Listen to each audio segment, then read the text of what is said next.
जयदाता की साहब, आप देख रहे हैं शुभ समय का विशेष कार्यक्रम वैचारिक महाक्रांति। और जैसा कि आप जानते हैं, शुभ समय आरपीजे समय समय पर समाज के बुद्धिजीवियों का, समाज के पत्रकारों का, लेखकों का, और जो बुद्धिजीवी है, जो फील्ड अलग अलग क्षेत्रों में काम करते हैं, जो निश्चित रूप से समाज की सोच रखते हैं, समाज के लिए कुछ विचार रखते हैं, और उनको लगता है कि कहीं न कहीं समाज में वैचारिक क्रांति के माध्यम से आमूलचूल परिवर्तन किया जा सकता है।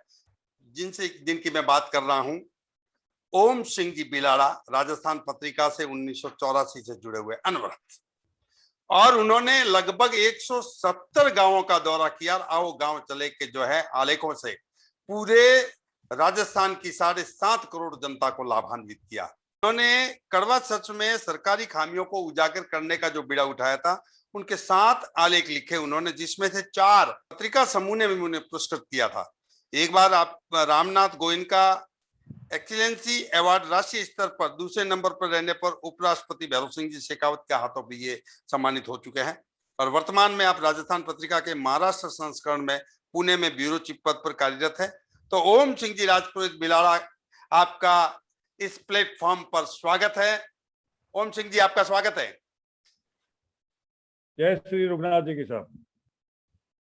आज आप 2 पत्रकारों की भिड़ंत देखेंगे, इसलिए देखेंगे कि वैचारिक भिड़ंत है, सैद्धांतिक भिड़ंत है, और वो भिड़ंत समाज के लिए है, राष्ट्र के लिए है, आम आदमी के लिए है, जीवन पद्धति के लिए है। क्योंकि जीवन पद्धति समय काल के साथ जीवन पद्धति चेंज हो गई।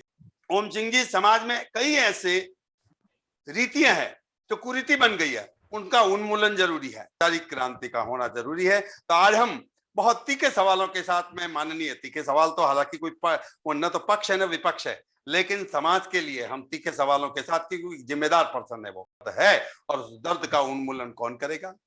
समाज के लोग करेंगे, समाज के बुद्धिजीवी लोग करेंगे, वैचारिक महाक्रांति के इस थिएटर से करेंगे। साहब, सर्वप्रथम तो ये कि वैचारिक महाक्रांति समाज को ये थेरेपी कितनी आवश्यक है, बताएं आप। बहुत जरूरी है। एक कालखंड था जब छपनी अकाल पड़ा था। उस समय के लोग थे, उस समय की आवश्यकताएं अलग थी, उस समय के रीति रिवाज अलग थे। लेकिन जैसे जैसे मानव ने प्रगति की है, विज्ञान ने प्रगति की है, हमारा समाज शैक्षिक हुआ है, शिक्षित हुआ है। अशिक्षित था, तब तक बहुत सी कुरीतियां व्याप्त थी। लेकिन आज शिक्षा का दौर है, हमारे समाज के बहुत सारे लोग शिक्षित हो चुके हैं, अच्छे अच्छे पदों पर है। उसके बावजूद भी एक वर्ग ऐसा है जो आज भी 50 साल पीछे जी रहा है, 50 साल पुरानी रीतियों को लेकर वो जी रहा है, और रूढ़िवादिता के अंदर वो इतना दलदल के अंदर अभी भी फंसा हुआ है कि वही पुरानी रीतियां हैं, वो एक सामाजिक बुराई बन गई है, और ये सामाजिक बुराइयां हमारे समाज को कहीं न कहीं रोक रही है। इसका जिम्मेदार कौन है साहब? एक मिनट, जो मैं बात बहुत तरीके से, क्योंकि आप बुद्धिजीवी, इसका जिम्मेदार कौन है? जब आपने कहा कि उस कालखंड में वो व्यवस्था थी, समय काल के साथ में परिवर्तन आया, बुद्धिजीवी शिक्षित हुए, और शिक्षित होने के बाद भी वो मौन क्यों है? इसका जिम्मेदार कौन है? कौन इसको इंस्टॉल करेगा नई रीति के रूप में? कौन इसका उन्मूलन करेगा साहब? इसके जिम्मेदार वे लोग हैं जो आज से 50 साल पहले उच्च शिक्षा प्राप्त कर चुके थे। आज से 40 साल पहले जो लोग अच्छे पदों पर थे, उन्होंने अपना घर और परिवार संभाला, उन्होंने समाज की तरफ ध्यान नहीं दिया। उनकी जो जिम्मेदारियां थी, उन्होंने ढंग से नहीं निभाई, और उसी का दंड है या उसी का प्रतिफल आज भी समाज का एक बहुत बड़ा वर्ग उसको झेल रहा है। अब करना हो परिवर्तन तो क्या है? अब परिवर्तन करना हो, समझिए कि चलिए कोई बात नहीं, उन कालखंड में उन लोगों ने नहीं किया होगा, लेकिन अब परिवर्तन करना है, तो अब किसकी जिम्मेदारी है कि ये परिवर्तन होना चाहिए? जैसे मैं बात करूंगा, परिवर्तन बहुत सारे, एक मिनट में टोकना चाहूंगा, परिवर्तन बहुत सारे, जैसे अभी वर्तमान कालखंड में आटा साटा, ऐसे बहुत से किस्से आते हैं जो 2 परिवारों को बर्बाद हो रहे हैं, 2 परिवार बर्बाद होते हैं। अभी अभी रिसेंट एक और घटना हुई है, आप और हम सब जानते हैं। हमने इसको मुखर रूप से उठाया है कि आटा साटा कितना फायदा कितना घाटा, सभी ने यही कहा कि ये घाटा ही घाटा है, परिवर्तन होना चाहिए। इसमें वैचारिक क्रांति कैसे हो सकती है साहब, बताइए। नहीं, आटा साटा जो परंपरा है, ये एक समय में, जिस समय गरीबी थी, लोगों के पास पैसा नहीं था, साधन नहीं थे, आने जाने का आने जाने के जरिए नहीं थे, और जब 100 का नोट 1 फुट का हुआ करता था, पैसों के लिए लोग अपनी फसल को अपने साहूकार के यहाँ रखते थे और उसके बदले में वो सामान लेके अपने शादी ब्याह करते थे। तो वो एक एक कालखंड था।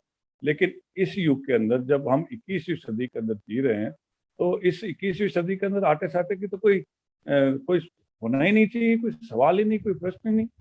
और ये बहुत एक सामाजिक बुराई के रूप में उभरा है।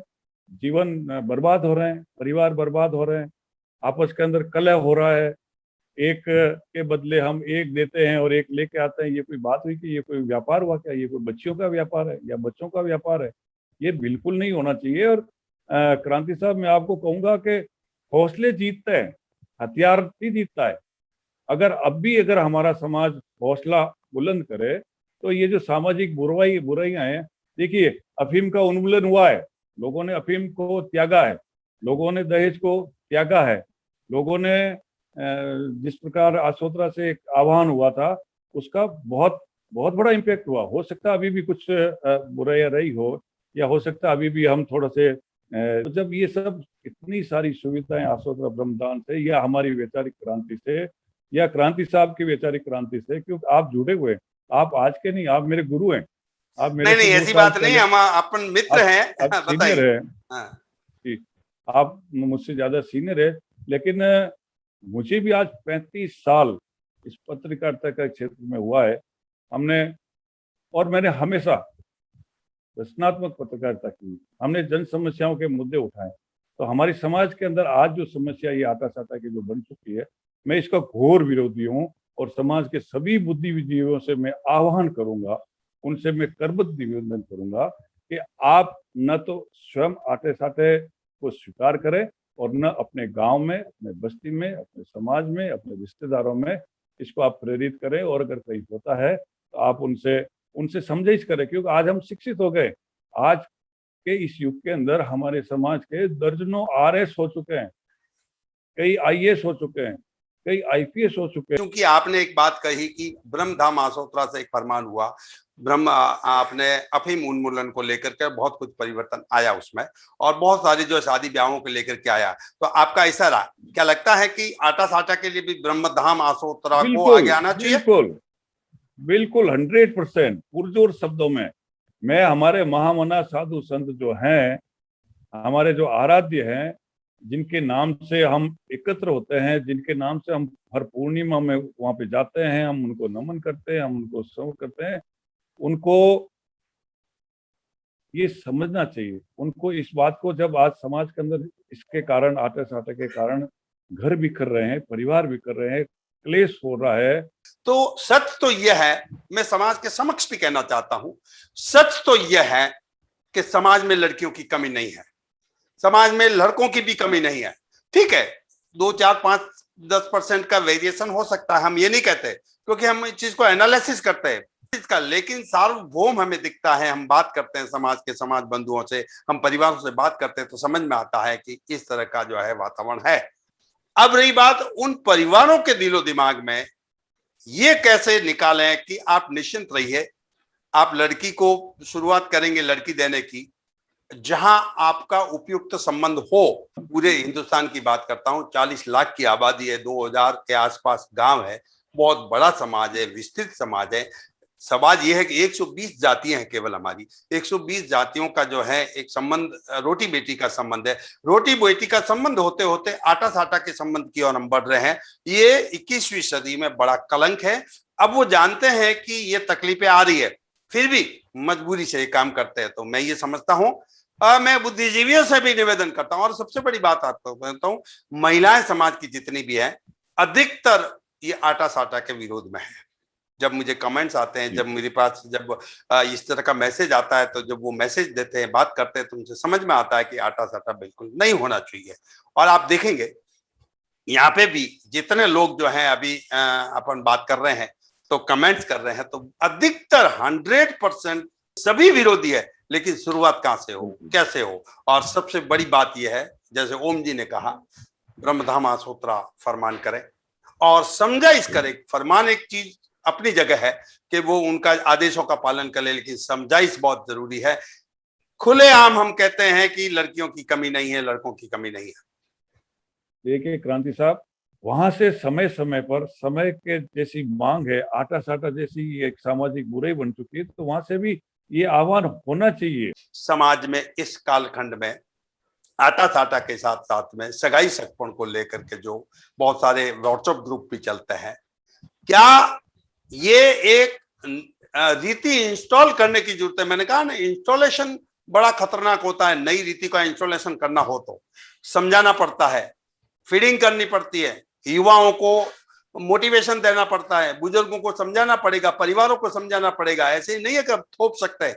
एक सबसे बड़ी बात यह है कि नहीं लगता है आपको कि समाज विस्तृत हो गया है, कश्मीर से कन्याकुमारी और चौपाटी से गुवाहाटी तक, और विदेशों में जहां 300 परिवार बसते हैं वो भी चाहते हैं कि हम राजपूत समाज से जुड़े हुए रहें।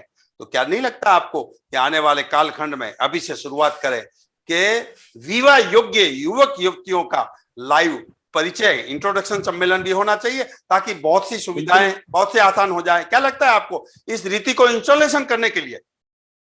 बिल्कुल बिल्कुल, आप बिल्कुल सही कह रहे हैं। देखिए समय परिवर्तन है। एक समय था जब घूंघट अनिवार्य था, अब शिक्षित हो गए हैं, हमारी माताएं बहनाएं प्रतिनिधि हो गई, वार्ड पंच हो रही है, सरपंच हो रही है, प्रधान हो रही है, जिला प्रमुख हो रही है, मेयर हो रही। तो ये जो घूंघट प्रथा थी, तो धीरे धीरे जिस प्रकार से घूंघट प्रथा हटी, उसी प्रकार से ही आटा साटा की पद्धति भी निश्चित रूप से ये, इसको कोई भी पढ़ा लिखा आदमी स्वीकार नहीं करेगा। और अगर इस प्रकार की घटनाएं कहीं हुई तो हम घोर उनकी निंदा करते हैं। जो लोग इस आटा साटा की पद्धति के अंदर शामिल रहे हैं, शामिल रहते हैं, या ऐसा करवाने के लिए किसी को अगर मजबूर करते हैं, तो हम उनकी घोर निंदा करते हैं और हम उनसे हाथ जोड़ के विनती करते हैं कि कृपया इस आटा साटा की पद्धति को आप त्यागें, छोड़ें। कहीं कमी नहीं है, किसी की कमी नहीं है, ना तो पैसों की कमी है। हमारे समाज लोग उदाहरण देते हैं कि राजपूत समाज के पास में अब जितना पैसा है, ऐसी क्या मजबूरी है कि हम आटा साटा करने के लिए मजबूर है? कोई मजबूरी नहीं।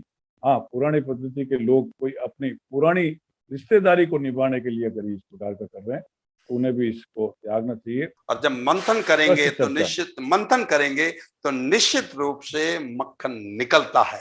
हमारा काम है मंथन करना आप लोगों के साथ में। तो क्या आप सोचते हैं सर? ओम साहब बताइए। सर क्रांति साहब, आपके साथ में आज ये चर्चा करके बहुत अच्छा लगा और कई नए अनुभव हुए हैं और अनुभव शेयर भी हुए हैं। मेरा तो हमारे समाज के अंदर वर्तमान में बहुत सारे पत्रकार हैं, बहुत सारे शिक्षाविद हैं, बहुत सारे साहित्यकार हैं। सभी से मेरा आह्वान है कि वे कृपया आटा साटा की पद्धति के विरुद्ध एक अभियान चलाएं। मैंने जैसा कि कहा था कि कोई भी युद्ध, कोई भी जंग हौसले से जीता जाता है, हथियार नहीं जीतता है। आप में हौसला है, आपका आत्मबल है, आपके अंदर ऊर्जा है, आपके अंदर ताजगी है, और आप अगर ये ठान लेते हैं कि इस परंपरा को हम निश्चित रूप से तोड़ेंगे, ये परंपरा नहीं चलनी चाहिए, समाज के लिए घातक है, समाज के लिए अच्छी नहीं है। और विशेष करके युवा पीढ़ी से मैं आह्वान करूंगा कि अगर उनका कहीं आटे साटे की रीति के अंदर शादी ब्याह या सगाई हो रही है, तो वे स्वयं आगे आकर इसका बहिष्कार करें। बहुत बड़ी बात कही साहब, आपने इस विषय को छुआ। ये विषय कोई आग नहीं है, ये विषय कोई बहुत भारी नहीं है। अच्छी कुरीतियां नष्ट हो चुकी है, अच्छे जो बहुत घातक बुराइयां थी वो नष्ट होगी। आज का इसको लेकर के हम आगे बढ़ेंगे। अगर कारवां शुरू हुआ है तो वैचारिक क्रांति जरूरी है। और मैं समझता हूं ये संदेश ओम सिंह जी का संदेश घर घर पहुंचा दिया जाए, ताकि परिवर्तन की शुरुआत हो जाए। स्वागत है। अंत में क्या कहना चाहेंगे सर, बताइए। विशेषकर मेरे नौजवान साथी, जो युवा साथी है, मैं उनका आह्वान करूंगा। मैं उनके लिए दो पंक्तियां बोलता हूँ। वही जवानी होती है जो तलवारों पर चलती है, इतिहास उधर चल देता है जिस ओर जवानी चल देती है। तो मेरे नौजवान साथी अगर इस कुरीति को मिटाने के लिए अगर मेरे आह्वान पर कर वो अनुसरण करेंगे और वो इसको अपने जीवन में व्यवहारिक रूप देंगे, तो मैं आपको निश्चित रूप से कह सकता हूँ कि अब है विजय सुनिश्चित अपनी, अब है विजय सुनिश्चित अपनी, विजय ध्वजा ले साथ बढ़े, क्या बात है। राम नगर वन पर्वत जाके निर्णायक संघर्ष करें। एक निर्णायक संघर्ष करेंगे, इस सामाजिक बुराई का उन्मूलन करेंगे, सामाजिक कुरीति को हम उखाड़ के फेंक देंगे। हमारा समाज, हमारा राजपूत समाज, हमारा अशोत्रा ब्रह्मधाम, हमारे आत्मानंद जी महाराज और राजपूत समाज का अन्य जितने भी सभी साधु संत हैं, उन सभी से मैं ये करबद्ध निवेदन करूंगा कि वे हमें आशीर्वाद प्रदान करे, वे हमें हिम्मत दे, हमें ऊर्जा दे, हमें ताजगी दे और पूरे समाज को एक नई दिशा दे। जिस तरह से ओम सिंह जी बिलाड़ा ने जो आह्वान किया है युवाओं को काव्य की पंक्ति से, 4 पंक्तियां ओम जी की तरफ से समाज के युवाओं को देना चाहता हूं। ओम जी ये कह रहे हैं, ओम जी अपने लिए नहीं समाज के लिए कह रहे हैं कि तुम मुझे पंख दे दो, नभ को छूकर दिखला देंगे। तुम मुझे पंख दे दो, नभ को छूकर दिखला देंगे। तुम मुझे धरती दे दो, उसे स्वर्ग बना देंगे। तुम मुझे समंदर दे दो, मंथन कर अमृत पान करा देंगे। कसम पुरखों की खाकर कहते हैं, उन्होंने ब्रह्मधाम आसोत्रा की कसम खाई है। कसम हम भी गुरुओं और पुरखों की खाकर कहते हैं, समाज के बंधुओं इसी तरह से प्यार दे दो, पूरी संसार राज्य को, समाज को, पूरे संसार में एक सुगंधित नगरी बना देंगे, एक सुगंधित सुवासित नगरी बना देंगे, सुवासित नगरी बना देंगे। बस यही सी विचारिक क्रांति के साथ में बहुत बहुत धन्यवाद ओम सिंह जी, आपका बहुत बहुत धन्यवाद। बहुत बहुत